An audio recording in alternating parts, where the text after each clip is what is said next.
स्वागत है दोस्तों आपका हमारे चैनल अनसुनी अनुराधा के सुने अनसुने किस्सों में, कहानियों के इस आकाश गंगा में जो सितारा आज मैं तोड़कर लाई हूँ उसका नाम है मेरे दोस्त किस्सा ये क्या हो गया। सुना है कि तू बेवफा हो गया। वादा है मेरा आपसे हर वो कहानी जिसमें होगा एक जाना पहचाना सा कोना, जहाँ छिपी होगी आपकी कोई याद, पल वो जो बस अपने ही थे। राजीव और निशा पिछले 2 साल से रिलेशन में थे। दोनों अपने अपने घर से दूर जॉब के लिए शहर आए हुए थे। समय के साथ साथ निशा अब राजीव पर दबाव बना रही थी कि तुम क्यों नहीं अपने घर पर हमारी शादी की बात करते हो, और राजीव परेशान सा हमेशा की तरह हाँ करूँगा, टाइम मिलते ही करूँगा निशा, कि कुछ दिन और फिर बीत जाते हैं। आज फिर 3-4 दिन बाद यूं ही बीत जाते हुए कि राजीव आज ऑफिस ही नहीं आया था। निशा ने फ़ोन भी किया था कि लगातार बेल जा रही थी। निशा परेशान थी कि राजीव फ़ोन क्यों नहीं उठा रहा है, ऑफिस भी नहीं आया है। ऑफिस के काम में भी उसका मन नहीं लग रहा था कि लंच के बाद राजीव का फ़ोन आता है और निशा बड़ी घबराई हुई परेशान सी, राजीव राजीव कहाँ हो तुम ऑफिस भी नहीं आए, कोई मैसेज भी नहीं, कहाँ हो तुम आज सुबह से। निशा बस मेरी बात सुनो निशा, पहले मुझे अचानक रात को ट्रेन पकड़कर घर वापस आना पड़ा।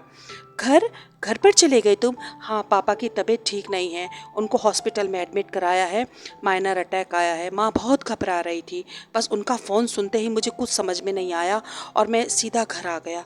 ओह, पापा की तबीयत ठीक नहीं है, अब कैसे हैं वो? हाँ, अब कुछ ठीक हैं। ठीक है, वैसे डॉक्टर ने बोला है कि मिल सकते हैं, बात कर सकते हैं, लेकिन अभी इतना कहा नहीं जा सकता, उन्हें ऑब्जर्वेशन में रखना पड़ेगा। मैं फुर्सत मिलते ही तुम्हें फ़ोन करूँगा। कोई बात नहीं राजीव, तुम पापा का ध्यान रखो, माँ का साथ दो, तुम परेशान बिल्कुल मत हो, तुम पापा का ध्यान रखो राजीव। और कहते ही फ़ोन कट जाता है।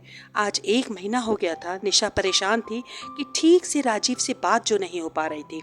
उसके पापा की तबीयत पता नहीं ठीक है, क्या परेशानी है, राजीव को ठीक से बता भी नहीं रहा। शाम का समय था, निशा बालकनी में बैठकर चाय पी रही थी, उदास मन, कुछ समझ में नहीं आ रहा था क्या करूं क्या ना करूं।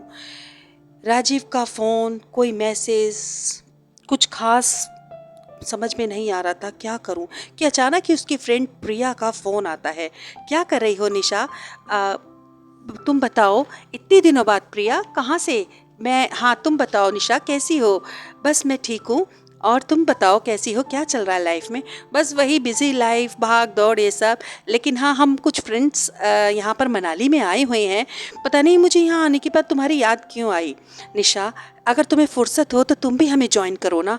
अरे नहीं नहीं प्रिया, अरे नहीं, यहाँ का देखो मौसम भी कितना अच्छा है, और भी लोग तुम्हारे बारे में पूछ रहे थे। तुम पता नहीं आजकल कहाँ बिजी रहती हो। आ जाओ ना, वीकेंड भी तो है और 2 दिन की आगे छुट्टियाँ भी आ रही हैं। आ जाओ, यहाँ पर हम सब बहुत अच्छा से इंजॉय कर रहे हैं और तुम भी इंजॉय करोगी, थोड़ा चेंज हो जाएगा।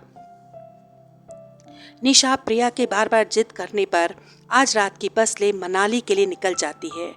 कि कितनी खूबसूरत सुबह थी। हालांकि निशा की आंखें थकी हुई थी, उसे अभी नींद पूरी करना, ऐसा लग रहा था कि उसे भी नींद आ रही है। लेकिन मनाली की खूबसूरती, यहाँ की वादियाँ, ताज़ी हवा निशा की सारी थकान मिटा देती है। निशा अपना फ़ोन चेक करती है कि शायद राजीव का कोई मैसेज हो, लेकिन यहाँ ओहो, ये तो इतनी प्रॉब्लम की बात है, यहाँ तो सिग्नल ही नहीं आते।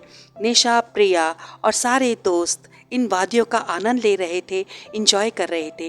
दोपहर के 3:30 बज रहे थे। निशा अब खाना खाकर रूम पर जाना चाहती थी, बहुत थकान हो रही थी, आराम करना चाहती थी। निशा चलती जा रही थी, लेकिन वो अकेली नहीं थी। राजीव की यादें, उसकी चिंता हमेशा उसके साथ रहती थी कि सामने, नहीं नहीं, शायद मैं पागल हो गई हूँ। कल सारे दिन ऑफिस में इतना काम था, रात भर जर्नी करी, नींद शायद मुझ पर इतनी हावी हो गई है कि अब मुझे यहाँ पर भी राजीव नज़र आ रहा है। अरे नहीं नहीं, कोई और भी हो सकता है। कि निशा अब सामने ध्यान से देख रही थी, हाथ में कॉफ़ी का गिलास, दूसरे हाथ से जैसे अपनी पत्नी को संभाला हुआ हो, उसके कंधे पर हाथ रखा था। ये बिल्कुल राजीव जैसा क्यों लग रहा है? ये तो राजीव है, ये तो राजीव है। ये साथ में कौन है? निशा दौड़ती दौड़ती, राजीव राजीव तुम यहाँ कैसे? और राजीव भी निशा की तरह ही हैरान परेशान। अरे निशा, तुम यहाँ कैसे? निशा, तुम अचानक से कुछ तुम्हारा कोई मैसेज नहीं, तुम यहाँ कैसे? पहले तुम बताओ राजीव, तुम यहाँ कैसे? अरे वो बस हाँ निशा, मैं तुम्हें मिलवाता हूँ, ये मेरी पत्नी है मीनाक्षी। मीनाक्षी हेलो बोलो, हम लोग एक ही ऑफिस में काम करते हैं। वो निशा एक्चुअली शादी इतनी जल्दी में हुई कि फ्रेंड्स को इनवाइट करने का बस टाइम ही नहीं मिला, बट मैं जल्दी ही सबसे मिलूँगा, मैं सबको ट्रीट दूंगा। मैं बिल्कुल गुस्सा मत करो निशा, मैं सब तुमसे ट्रीट भी दूंगा, तुम्हें पार्टी भी दूंगा। निशा जैसे जिंदा तो थी लेकिन लाश बन चुकी थी। समझ में नहीं आ रहा था ये राजीव ही है ना? इतनी जल्दी लोग बदल जाते हैं। सच में मेरे दोस्त, किस्सा ये क्या हो गया? सुना है कि तू बेवफा हो गया। कहानियों की श्रृंखला में आज आपके साथ मुलाकात बस इतनी ही। वादा है मेरा आपसे दोबारा ज़रूर मिलूंगी, फिर कोई हिस्सा, फिर कोई नया किस्सा लेकर। ये कहानियाँ नहीं, ये छोटे छोटे हिस्से हैं, कहीं ना कहीं हमारी ज़िंदगी में हमारी अपनी कहानियों से मिलते जुलते हैं। तब तक आप हमारे चैनल को लाइक, सब्सक्राइब, शेयर करना ना भूलें। अनसुनी अनुराधा।